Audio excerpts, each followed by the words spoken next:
જ્યારે અહંકાર વ્યક્તિમાં હોય ત્યારે अहंकार में तीनों गए, अहंकार में तीनों गए, ज्ञान वैभव और वंश। अहंकार में तीनों गए, ज्ञान वैभव और वंश। इसीलिए तो कहा है, देख लो रावण, कौरव और कंस। आ त्रणेवना वंशમાં અહંકાર આવ્યો એટલે વૈભવ પણ ગયું, જ્ઞાન પણ ગયું અને વંશ પણ સમાપ્ત થઈ ગયું। અહંકાર में तीनों गए, રાવણ, કૌરવ, કંસ આ ત્રણેવ અહંકારમાં ગયા અને એ અહંકાર વિમૂઢેષુ સત્સુ પાપાનુવર્તિષુ। કૃષ્ણાશ્રયમાં શ્રી મહાપ્રભુજીએ પણ કહ્યું કે અહંકાર જેના હૃદયમાં હશે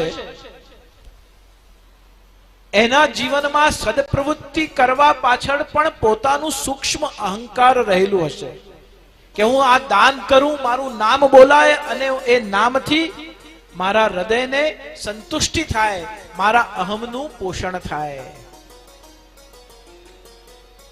નામ ન બોલાય તો અપૂર્ણતા લાગે। સત્સુ પાપાનુવર્તિષુ અને અહંકાર ઇગોલેસનેસ લાઈફમાં આવવા માટે, અહંકાર રહિત ભાવ હૃદયમાં પ્રગટ કરવા માટે કેવલ જ્ઞાન જરૂરી નથી, જ્ઞાનની સાથે ભક્તિ અને ભક્તિની સાથે ભક્તિનો રસ અને ભક્તિના રસની સાથે હૃદયનો ભાવ, હૃદયના ભાવની સાથે બુદ્ધિની નિર્મલતા અને બુદ્ધિની નિર્મલતા શું હોઈ શકે? હું કૃષ્ણનો સેવક છું, એ મારા સ્વામી છે, હું એમનો દાસ છું, એ મારા સર્વેશ્વર છે। निरंतर दास भाव जो हृदय में रहे, निरंतर सेवक भाव जो अपना हृदय में रहे तो अहंकार धीमे धीमे धीमे धीमे ओगळवा लागे। नहीं तो अपना दरेक क्रियाकलाप में, अपना दरेक कार्य में, अपना दरेक पुरुषार्थ में आपने स्व अहंकार नी गंध आवा लागे छे। अभिमान ए व्यक्ति ने एना मूल स्वाद ने अनुभव करवा देतो नथी, एने अनुभवी शकतो नथी। एक व्यक्ति नो संतोष, मैं मुट्ठी भरीने दान कर्યું, શું આપ્યું છે કોઈને ખબર ન પડે, અને એક મેં 500 રૂપિયા પણ લખાયા છે પણ એની નોંધ સમાજને હોવી જોઈએ। આ બંને અલગ અલગ ભાવ છે।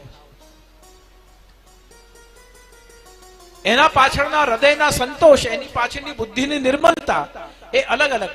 એટલા માટે ત્રણ અવસ્થાઓ શાસ્ત્રોએ આપણને આપી છે, એક અભિમાન, એક સ્વાભિમાન અને ત્રીજું મિથ્યા અભિમાન। અભિમાન એ અહંકાર છે, સ્વાભિમાન એટલે કે જે કંઈક આપણે કરીએ છીએ એના પાછળ ઈષ્ટ કૃપા અને ગુરુ કૃપા કારણ છે, એનો અનુભવ કરવો એ સ્વાભિમાન છે। कोई सुंदर वाद्य वगाड़ी शके, कोई सुंदर कला चित्री शके, कोई सुंदर सांझी करी शके, कोई सुंदर सामग्री करी शके, कोई सुंदर आभरण पोरवी शके, मारा जेवुं बीजू कोई न करी शके ए अभिमान छे। पण जेटलुं पण हूँ करी शकूं छूं ए मारा इष्टदेव अने गुरुदेवनी कृपाना कारणे थई शके छे। आवी बुद्धिनी निर्मलता थाय ए स्वाभिमान छे। આપણા ભાગનું યશ પણ આપણા ઈષ્ટના ચરણે સમર્પી દેવું, આપણા ભાગનું યશ પણ ગુરુદેવના ચરણોમાં સમર્પી દેવું એ સ્વાભિમાન છે।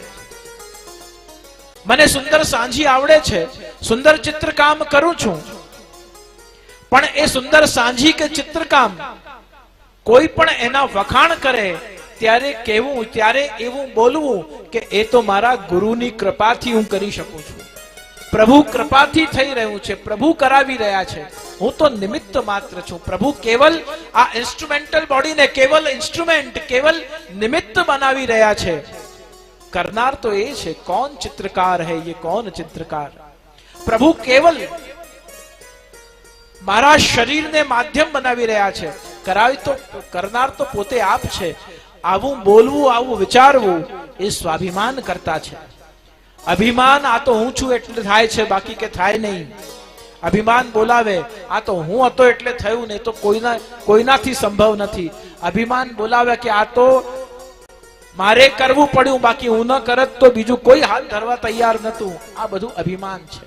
ત્યારે સ્વાભિમાન, પોતાના ભાગનું યશ આપણે ઈષ્ટ ગુરુના ચરણે ધરીએ, એ સ્વાભિમાન છે. અને મિથ્યા અભિમાન શું છે? મિથ્યા અભિમાનનો અર્થ એ થયો કે મને સાંજી પણ નથી આવડતી, મને વાદ્ય વગાડતા પણ નથી આવડતું, મને ચિત્રકલા પણ નથી આવડતી, મને ગાતા પણ નથી આવડતું, ભલે સુર બેસુરું થાય તમે, પણ મારે કવિતા તમારી કરવી છે. મને આ ત્રણે ચારે વસ્તુમાંથી કંઈ પણ કરતા મને ચોક્કસપણે બિલકુલ એમાં હું પારંગત નથી, છતાં પણ જ્યારે હું કરવા બેસું કે જ્યારે પણ એ ચિત્રકલાને પ્રદર્શિત કરું, ત્યારે હું એવું જાહેર કરું કે મારા જેવું બીજું કોઈ કરી શકે નહીં. આ તો મેં કર્યું છે, આ તો મને જે મેં પુરુષાર્થ કર્યું, મેં જે કઠોર પરિશ્રમ કર્યું, એ કઠોર પરિશ્રમના કારણે આ થઈ રહ્યું છે, બાકી કે તો કોઈના બસની વાત નથી. આ મિથ્યા અભિમાન છે. મિથ્યા અભિમાન, આપણે જે નથી એ પણ બતાડવાની કોશિશ કરીએ, જે નથી એ પણ પ્રગટ કરવાની કોશિશ કરીએ, એનું નામ મિથ્યા અભિમાન છે. તો અભિમાન, સ્વાભિમાન અને મિથ્યા અભિમાન, એ ત્રણેયથી આપણે સ્વાભિમાનનો બોધ લેવો કે પ્રભુ આપણાથી જે કંઈ કરાવી રહ્યા છે તે કેવલ ઈષ્ટદેવ અને ગુરુદેવની કૃપા પ્રસાદ સ્વરૂપે થઈ રહ્યું છે. આપણું પોતાનું એમાં કોઈ સ્વતંત્ર સામર્થ્ય નથી.